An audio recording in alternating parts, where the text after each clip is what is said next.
നമസ്കാരം. വർണ്ണപ്പകിട്ടേറിയ പവിഴപ്പുറ്റുകളുടെ ദ്വീപ് ലക്ഷദ്വീപ്. ചുറ്റുമുള്ള ഇളം നീല സമുദ്രത്തിനടിയിൽ പവിഴപ്പുറ്റുകൾ വിവിധ വർണ്ണങ്ങളിൽ, രൂപഭേദങ്ങളിൽ. അവയ്ക്കിടയിലൂടെ ഓടിക്കളിക്കുന്ന മിന്നിത്തിളങ്ങുന്ന വർണ്ണങ്ങളിലുള്ള അത്യപൂർവ മത്സ്യങ്ങൾ. സ്ഫടികം പോലെ തെളിഞ്ഞ നീല സമുദ്രത്തിനടിയിലെ വിവിധ വർണ്ണങ്ങളിലും രൂപങ്ങളിലുമുള്ള പവിഴപ്പുറ്റുകൾക്കിടയിലൂടെ നീന്തിത്തുടിക്കുന്ന വർണ്ണ മത്സ്യങ്ങൾ. അവയെ കാണുന്നത് വലിയൊരു അനുഭവം തന്നെയാണ്.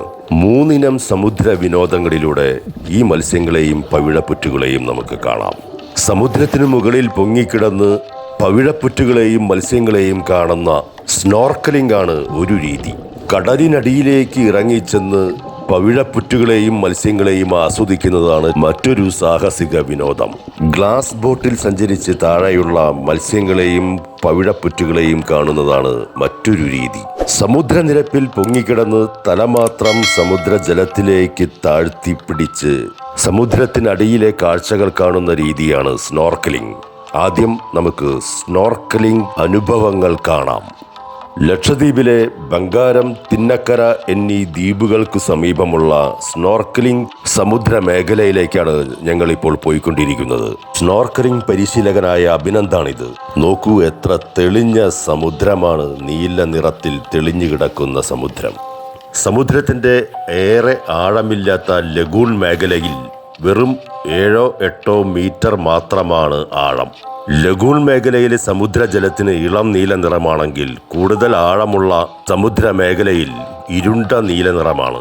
പവിഴപ്പുറ്റുകളോ പാറയോ ഉള്ള സമുദ്ര മേഖലയിലും സമുദ്രജലത്തിന് ഇരുണ്ട ഡാർക്കായിട്ടുള്ള നീല നിറമാണ്. ഉൾക്കടലിലേക്ക് പോകുന്തോറും സമുദ്രത്തിലെ തിരമാലകളുടെ ശക്തി കൂടിക്കൂടി വരികയാണ്. തുള്ളിമറിയുന്ന തിരമാലകളുടെ ഒഴുക്കിൽപ്പെട്ട് ബോട്ട് തലങ്ങും വിലങ്ങും ചാഞ്ചാടും. ദ്വീപുകളിലേക്ക് ഭാരമുള്ള സാധനങ്ങൾ എത്തിക്കുന്ന ബാർജ് അല്ലെങ്കിൽ കടൽ ചങ്ങാടമാണിത്. എത്രയോ വൈവിധ്യമേറിയ നിറഭേദങ്ങളിലൂടെയാണ് ഈ സമുദ്രം, ഈ കടൽ നമ്മെ വരവേൽക്കുന്നത്.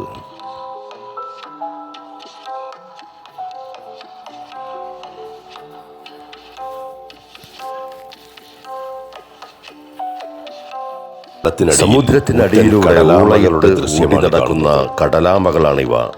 വലിയ ആഴമില്ലാത്ത ഈ പ്രദേശത്ത് കടലാമകൾ ബോട്ടിനരികിലൂടെ ഓടി നടക്കുന്നത് നമുക്ക് കാണാം. വൻകിട റിസോർട്ട് നടത്താൻ സർക്കാർ താജ് ഗ്രൂപ്പിന് കൈമാറിയ ബംഗാരം ദ്വീപാണിത്. വിദേശ ടൂറിസ്റ്റുകളാണ് ഇവിടെ ഏറെയും എത്തുന്നത്. 5 നക്ഷത്ര സൗകര്യങ്ങളുള്ള ഈ റിസോർട്ടിൽ ഒരു ദിവസം താമസിക്കാൻ 20,000 രൂപയ്ക്ക് മുകളിലാണ് നിരക്ക്. ഇവിടെ വിദേശമദ്യവും ലഭ്യമാണ്. ബംഗാരം ദ്വീപിലേക്ക് പ്രവേശിക്കാൻ പ്രത്യേകം പെർമിറ്റ് ആവശ്യമാണ്. ബംഗാരം ദ്വീപിൽ ദ്വീപുവാസികൾ ആരും താമസിക്കുന്നില്ല. സമുദ്രത്തിൽ കരിനീല നിറമുള്ള ഭാഗത്ത് കോറൽസ് ആണ്, പവിഴപ്പുറ്റുകളാണ്. ബംഗാരം ദ്വീപിനടുത്തുള്ള തിന്നക്കര ദ്വീപാണ് ഈ കാണുന്നത്. ഈ ദ്വീപിലേക്കാണ് നാം ഇപ്പോൾ പോയിക്കൊണ്ടിരിക്കുന്നത്. ഈ ദ്വീപിലും സഞ്ചാരികൾക്കായി റിസോർട്ടുകൾ സ്ഥാപിക്കാൻ സർക്കാർ താജ് ഗ്രൂപ്പ് പോലുള്ള സ്വകാര്യ ഏജൻസികളെ ചുമതലപ്പെടുത്തിയിരിക്കുകയാണ്.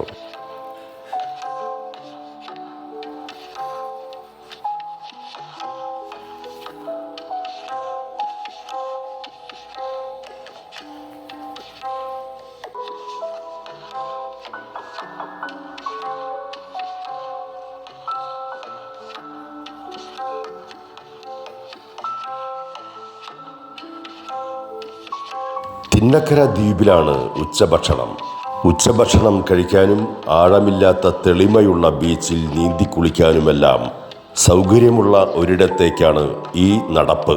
ബീച്ച് കാബേജ് എന്ന കണ്ണിച്ചെടിയാണിത്. ദ്വീപിലെ മണ്ണൊലിപ്പ് തടയാൻ ഈ കണ്ണിച്ചെടികൾ വളരെ പ്രയോജനം ചെയ്യുന്നുണ്ട്. റിസോർട്ട് നിർമ്മിക്കാനുള്ള ഫൗണ്ടേഷനുകളാണിവ.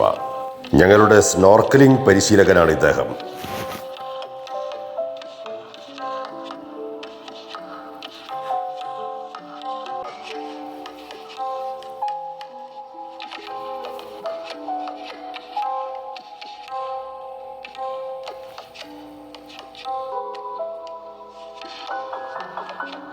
തിന്നക്കര ദ്വീപിൽ ആദ്യമെത്തുന്ന ഏതാനും പേർക്ക് ഇളനീരും നീരയും ലഭിക്കും.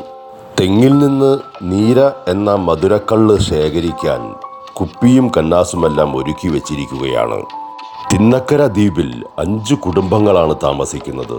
മൺസൂൺ കാലത്ത് 6 മാസം അവരുടെ നാടായ അഗത്തിയിലേക്ക് താമസം മാറ്റും. മൺസൂൺ കാലത്ത് സഞ്ചാരികൾ വളരെ കുറവാണ്.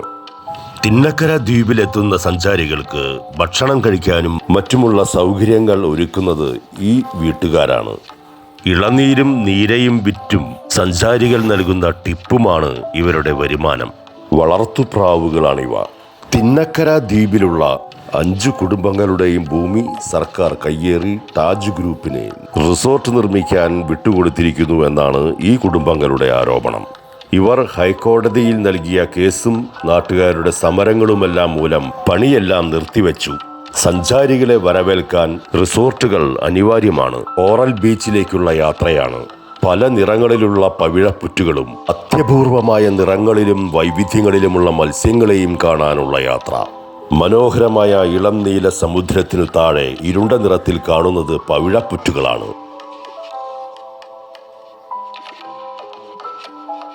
സമുദ്രത്തിൽ സ്നോർക്കലിംഗ് നടത്തുന്നത് ഈ മേഖലയിലാണ്. സ്നോർക്കലിങ്ങിന് ചെറിയൊരു പരിശീലനം ആവശ്യമാണ്.